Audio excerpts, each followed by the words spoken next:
The Agenda with Michael Knight on News Radio 560 KPQ and KPQ.com.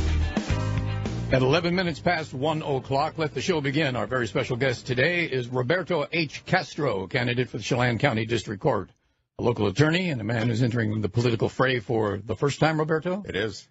How did you make up your mind that this was someplace you wanted to put your energy? This is an opportunity for me to use my experience, civil, criminal, and be a judge. I'm biased and certainly have some ideas as to what we could do to improve the court. Some people don't know the difference between Superior and District Court. Could you explain that for them, please? Sure. So Superior Court usually deals with matters that are typically reserved for it. So, for instance, probate, divorce, real property issues. A district court is a court of what's called limited jurisdiction. So what they do is they hear things ranging from traffic infractions, speeding tickets, to gross misdemeanors, which typically are minor crimes that are committed by individuals or that have been accused by that, and then also civil cases for less than $100,000, and in addition to that, small claims too. And your experience in town has been as an attorney, and tell us the type of law you practice, please. I typically, my practice is, I'm a generalist, but I also have a focus on succession planning. But I do, as part of my general practice, I get a number of people calling and expressing an interest in dealing with the IRS. So that tends to be a pretty taxing thing. So tax matters, for that matter. Taxing, good for you. Taxes, absolutely. Yeah. And in addition, wills, probates. Obviously, I do get on occasion a traffic case or something like that. Those typically are referred either. You coach the individual as to what they should expect to see happen in district court. And it's far more cost-effective for them to do it that way. How many years have you been practicing here in Wenatchee? I've been in Wenatchee for about 5 years. As an attorney, I've been practicing for over 30 years. Now, you've been all over the place. I don't know all the places you've lived, but anyone who went to Vassar College, Cornell Law School, and the University of Portland, which I assume was Oregon or Maine? That's in Oregon, Portland. So I can see you were getting closer all the while, from Vassar to Cornell, to Portland, and now here you are. I took Route 80 and then just drove west. And you dawdled along the way and kept going to school. And kept going to school, exactly. So. Well, what brought you to Wenatchee? How did you find this to be home? Well, my wife is a physician, and she was approached by Confluence Health, and this was an opportunity for us to get back to living in Washington. So prior to that, I worked and have an office in St. Helens, Oregon, as well as Longview, Washington. So I took a sabbatical from law and ended up working for a valuation and forensics firm in Utah. And after a number of years, I decided to come back to Washington State. We were very comfortable. We've got family, friends in the area. And so this is an opportunity to come back. So at your house, there's a lot of practicing. Your wife practices medicine. You practice law. That's correct. What sort of medicine does she do? She's a family physician in Brewster. Excellent. Yeah. Well, I'm impressed. Yeah. It's quite the professional household. Now, what did she say when you said, you know what, I think we need a judge in town, and I could be that man? What did she say? She was actually pretty encouraging. She said, you know what, I think you'd be good at that, which is surprising. The wife said, go for it. I like that. Yeah. You've spent a professional career doing a lot of different things. One of the things that you specialize is forensic work. Could you explain what that's like? Yeah, so forensic work entails sometimes discovering fraud that has been committed against an individual or against a business. So it entails finding out where the money that's usually the money is involved, where the money has disappeared and where it's being hidden, and again, find out where the money ended up. So those are some of the techniques that we use. Paper trails can be confusing, but sooner or later you can follow a trail, right? Because the money has to go somewhere. It usually goes. It's not always under the mattress. So, and if it goes offshore, is it gone? It's hard to get it back. Yeah, at that point. I'll bet. Absolutely. Well, what sort of law do you prefer to practice? If you were going to take a case right now that would be your heart's desire, would you be a criminal attorney, defense attorney, prosecuting attorney? I think I'm happy doing what I'm doing right now, which is taking a variety of cases. I think it makes me certainly a far better attorney, and it allows me to interact with a number of people from different areas. So my client base goes from basically I've got people from Oroville all the way down to Moses Lake, Ephrata, and so I like the variety of cases that I do get. You brought in some figures that we glanced at, basically the court case count from district court. Yes. And the most extraordinary figure is traffic tickets. Yes. Thousands of them a year. Absolutely. So, it's a court of limited jurisdiction. So that means that they are effectively in a position of raising revenue and also dealing with civil cases. So the numbers are as follows. This is, again, from the Washington State court system. And in Chelan itself, Chelan County, there were 7,889 traffic infractions. That means you were pulled over. Right? Usually, or else you were speeding, or you went through a stop sign. So those are relatively, they're costly, but you're not going to end up in jail. Right. For a case like that. Not with one, anyway. Not with one. If you have multiple ones, it becomes a problem. But, those are ways, there are, that's a financial penalty that you end up paying for that. In terms of other offenses, so you got non-traffic, not wearing a seatbelt, again, not having insurance, things of that nature. Though we've got about 1,262 in the county. District court is full every day, right? It's pretty full. Not every day. There are times when basically everything is packed in. So there are certain days of the week when you have certain cases that are being heard. Monday morning, for instance, they usually have an arraignment. So the people that were picked up in the weekend are brought before the judge, and they are arraigned at that point. The walk of shame. Unfortunately, yes, it is. I'm sorry, but that's the case. That is the case. And then, but one other thing too that's really interesting is that in district court, the number of small claims in this county is surprisingly low. I thought so too. Only 101 cases. But on the other hand, the district court hears cases, civil cases. That's usually contract cases or disputes, personal injury cases for less than $100,000. And there were a total of 1,205 in 2017. So that means most of the work is actually on the civil side. There is a criminal element, but it's relatively small. DUIs, by the way, only accounted for approximately 309 cases in Chelan District Court. When I said that there's a lot of people in district court, I meant that depending on the day, there might be a lot of cases to see. That's right. It moves rather swiftly, doesn't it? It does. It does. So, there's a lot. And is that fair? No, that's a great point. And that is the judges have a heavy caseload, and there's a lot of pressure for people the judges namely, to process the cases. And the danger of that is that people, the judge may have an idea as to what actually happened, and they may not listen to you as concisely as you wanted. So I think, what I hope to bring to the table is basically the ability to listen, be patient, and, the tail shouldn't wag the dog. And I think what we need to do is listen to the cases and not be pressured. That way there's a sense that there is respect, you're being listened to, and, again, I think that's very important. And these are people, for the most part, appearing before a judge, but not with the help of an attorney. By and large, yeah. More often than not, that's correct. So they're being swept along by the system because they don't know how to play the game, or maybe their experience doesn't allow them to participate in a legal sense. I think there is a fair amount of pressure getting cases resolved and moving. That way, it looks like you are, actually very productive. The danger of that is that you're not being heard. Yes. And so that's certainly, if you're on the receiving end, that doesn't taste too well. On the other hand, it's a number of people. I think what we could do, for instance, in the Chelan County District Court, is we can have a website that provides a little bit more information, certainty, and examples of things that they could do in order to properly represent themselves. Prepare themselves. Absolutely.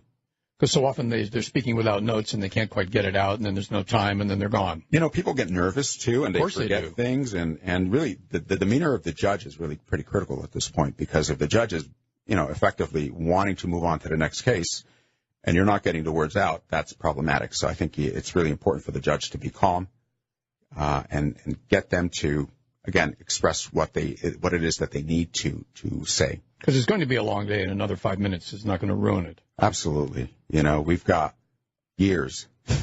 Years. Part of the idea of law is that if we all study law and get our law degrees and practice law, that we're going to get it right. But it's not that easy.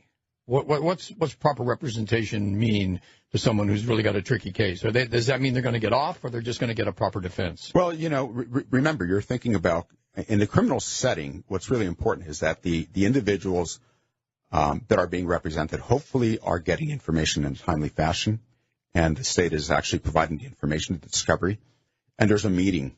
My concern is as an attorney is that people sometimes are not communicating effectively with them, and then they arrive at the courthouse, and then the attorney is meeting with them along with 20 other individuals they're representing. This isn't the case of a public defender, sure. And it becomes really problematic to properly share the information and explain what the consequences are. So that's on the civil side, on the criminal side. On the civil side, we have different issues, and that is we've got a complaint that's been filed against that person. It may be true, may not be true, and then there's a process that takes place. And I think, what I would endeavor to do as a judge would be to provide a little bit more certainty and have more conferences so that the individuals understand what is expected from them, and give them sufficient time to get their thoughts, the evidence that they need, so that can be presented to the judge.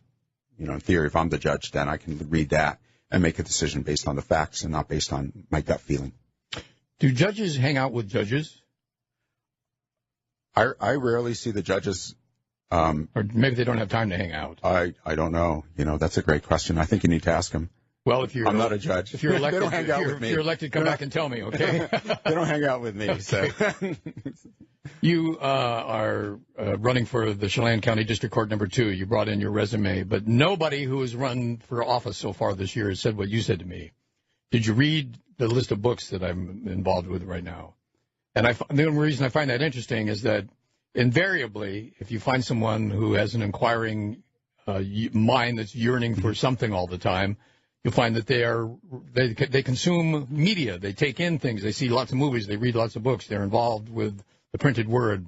The written word has the power to take them away to another place. That tells us something about the individual.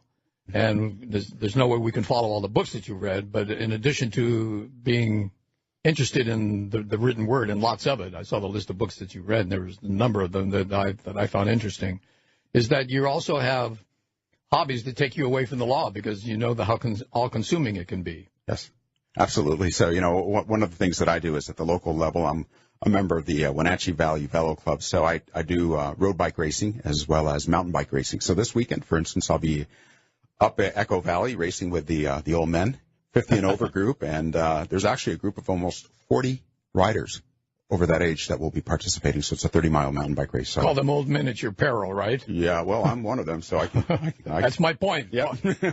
Don't get anybody angry with you.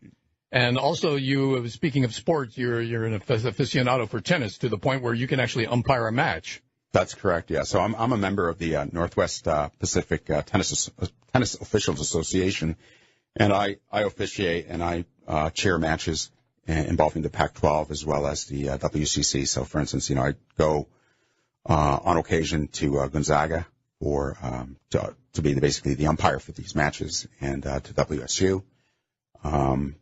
I've done matches at Utah. I've done matches at Cal and Stanford. So those are fun matches to do. They speak foreign language very often, and I don't speak Russian or other. I think you can only Spanish, English, French, and some Italian. As a man who sat in that seat, you must get the general drift of what they're saying. Yeah, I think they're probably saying things about me that I didn't know. Well, ever met John McEnroe? I'm sure that it would be more than just a handshake. He'd have something to say. No, I haven't met him personally, not yet. One of the things that we're asking people to do is to take a moment, collect their thoughts, and ask the voters of Chelan County for their vote, which we're going to do next with you, Roberto Castro. He's running for Chelan County District Court. We'll be back in one moment. Height Dads. At Jerry's Auto Supply, we service and warranty everything we sell. Jerry's Auto Supply and Steel, Wenatchee, Chelan, Cashmere, Leavenworth, Moses Lake, and Omaha. Our parts bring you in, our people bring you back. Jerry's Auto Supply. News Radio 560 KPQ. It's 1:28 in the afternoon. My very special guest is Roberto H. Castro. Mr. Castro is the candidate for the Chelan County District Court, and now he's going to ask the voters of Chelan County for their vote.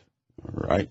Well, Michael, I don't have my signs out there. They're coming pretty soon, and I'm going to be using Facebook. So I have a Facebook page, and where people can find out a little bit more about me. It's Roberto Castro, candidate, Chelan County District Court 2. So I'm asking for people to, again, if you have any questions, just call me, let me know, send me an email. All the information is posted in the Facebook site, as well as, again, I'm asking you guys to, again, think about who you have, the options that are available to you, and I hope that you will consider me as a candidate in the primary, and then if I move on, I hope that you guys, again, will vote for me and let me be your next district court judge in Chelan County. Roberto Castro, attorney at law here in town, man with a lot of hobbies and a lot of interests, and you live in Chelan now, right? I do. I live in Chelan. And you've been a resident now for 5 years and traveled all over and done a lot of work in the legal realm, hither and thither and far and wide. Now you're in private practice. Yes. And you want to be a judge, and this is something that has resonated with you in terms of fairness and the application of the law and an honesty that the judge must have. First and foremost, what does a judge think about when he's on of course, you're not a judge yet, but what goes through a judge's mind as he's considering the most difficult of cases in terms of fairness and the law? The bottom line is that you want to make sure that they are respected, that the individuals have an opportunity to provide whatever facts they deem necessary, and then you need to go over it and not make a decision based on your impulses or your biases. So, that's what I bring. I bring experience, a sense of fairness to the process, and I think it's really important for, the taxpayers and voters in this county to understand that they have a person there that will administer justice fairly and in an unbiased manner. And, I think the key thing, by the way, for the judges is, having worked for an appellate judge and been a law clerk, is not only to look at the facts, but also the demeanor of the judge is really critical in this process, because, again, you can't have a hostile environment. Otherwise, that is not just demoralizing, but it undermines the integrity of the justice system. I had a conversation with someone running for a legal position here in town, and we got to the subject of serving not the client, not the court, not the career, but justice. And that sounds like a very highfalutin prospect, but really that's what's at stake, isn't it? It is, and I think, one of the things that as I basically approach the end of my working career, I think it's really important for individuals that want to serve the public to embrace the idea of maybe you should just be there for one term or two, not a life. This should not be a position for life. So I'm kind of a firm believer in limited time and let somebody else move over and make it better or improve on what you've done. His name is Roberto H. Castro.